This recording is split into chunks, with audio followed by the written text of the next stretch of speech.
Welcome to success ગુરુ ધોરણ 10 વિષય ગણિત. આજે આપણે જોશું 13.1 નો બીજો દાખલો. તો ચાલો શરૂ કરીએ.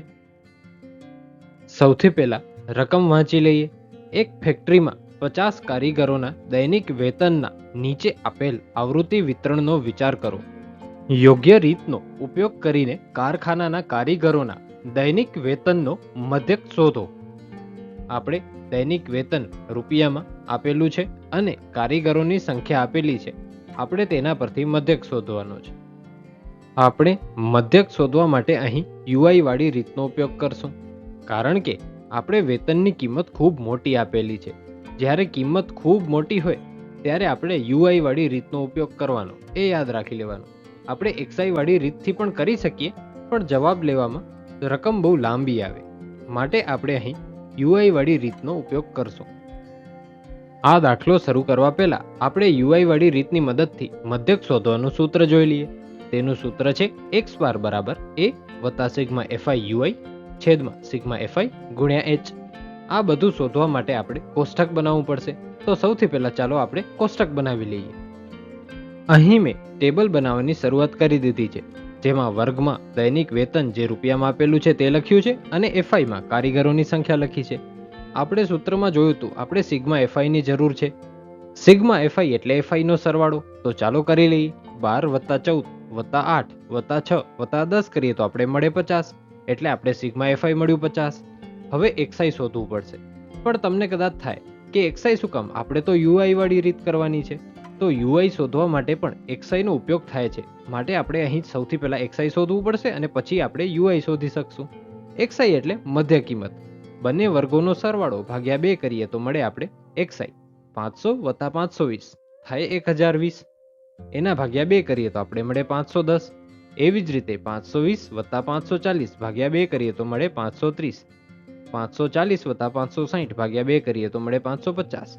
560 + 580 ભાગ્યા 2 કરીએ તો મળે 570. 580 + 600 ભાગ્યા 2 કરીએ તો મળે 590. આપણે સિગ્મા એક્સઆઈની જરૂર છે?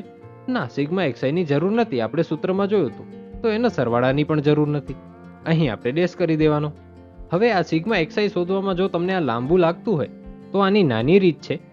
એના માટે આ જે વર્ગો આપેલા છે એનો ડિફરન્સ સરખો છે એ જોવો તો 500 થી 520 20 નો ડિફરન્સ આવ્યો. 520 થી 540 20 નો ડિફરન્સ આવ્યો. એમ બધામાં 20 નો ડિફરન્સ છે. હા, બધામાં 20 નો ડિફરન્સ છે. ઓકે, બધામાં 20 નો ડિફરન્સ છે તો 20 ભાગ્યા 2 કરીએ તો કેટલા થાય? 10 થાય. હવે એ 10 ને આપણે આ જે પેલી સંખ્યાઓ છે એટલે કે આ સાઈડ વાળી એ સંખ્યામાં પ્લસ કરી દઈએ તો આપણે એક્સઆઈ ઓટોમેટિક મળી જાય. 500 + 10 510 મળી ગયા. 520 + 10 આપણે 530 મળી ગયા. એવી રીતે પણ તમે કરી શકો.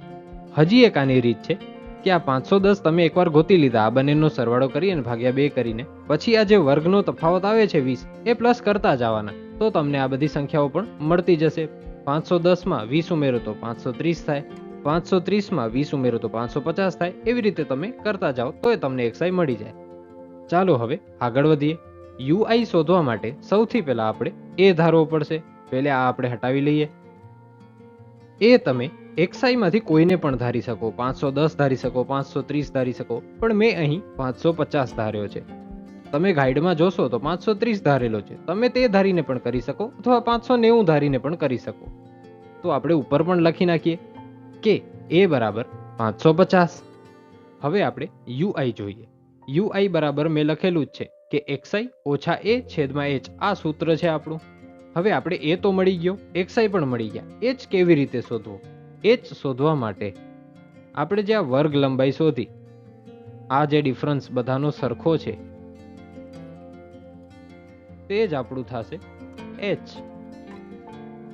તો એચ બરાબર આપણી પાસે મળશે 20. એ પણ આપણે ઉપર લખી નાખ્યું. તો ચાલો હવે કરતા જઈએ. એ આપણે 550 ધાર્યો. 510 ઓછા 550 કરીએ તો આપણી પાસે મળે ઓછા 40. ભાગ્યા 20 કરીએ તો મળે ઓછા 2. તે લખતા આવીએ.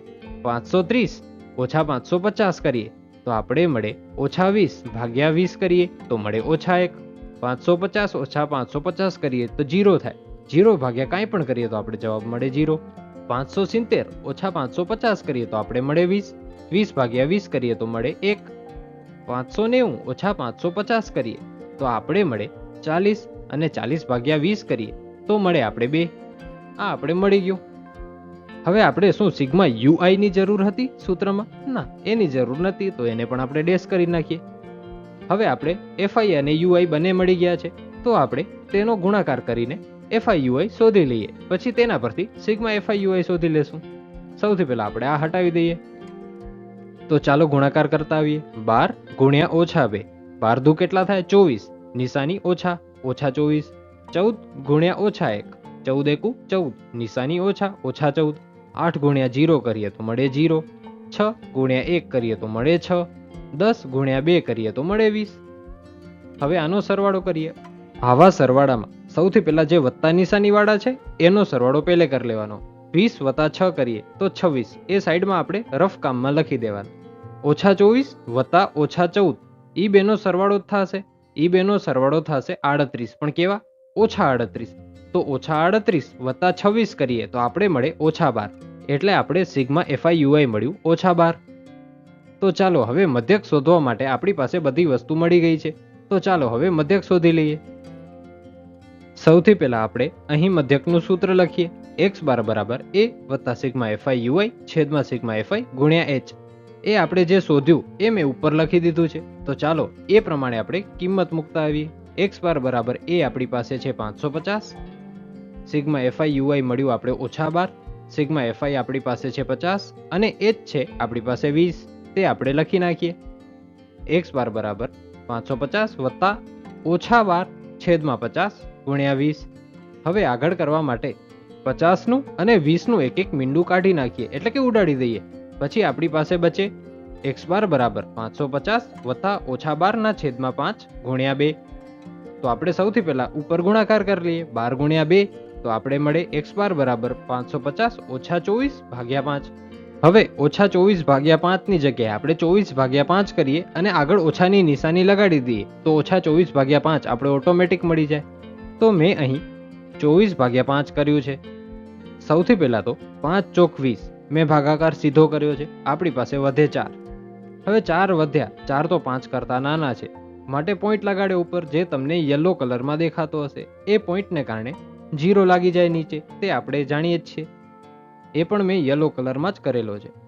5 અઠા 40 થાય, એટલે મેં ઉપર લખ્યા 8 અને નીચે લખ્યા 40 અને શેષ વધી 0, એટલે આપણો જવાબ થયો 4.8. હવે 4.8 તો 24 ભાગ્યા 5 હોત તો થાય, પણ આ તો ઓછા 24 ભાગ્યા 5 છે, તો આપણે જવાબ મળે ઓછા 4.8. તો ચાલો લખીએ x બાર બરાબર 550 ઓછા 4.8. ચાલો હવે તેને કરીએ. 550 માંથી 4 જાય તો વધે 546. હવે 546 માંથી 0.8 કાઢીએ તો કેટલા વધે? 546 માંથી 0.8 કાઢીએ તો આપણે મળે 545.2. આ જ આપણો જવાબ થશે. Thanks for watching.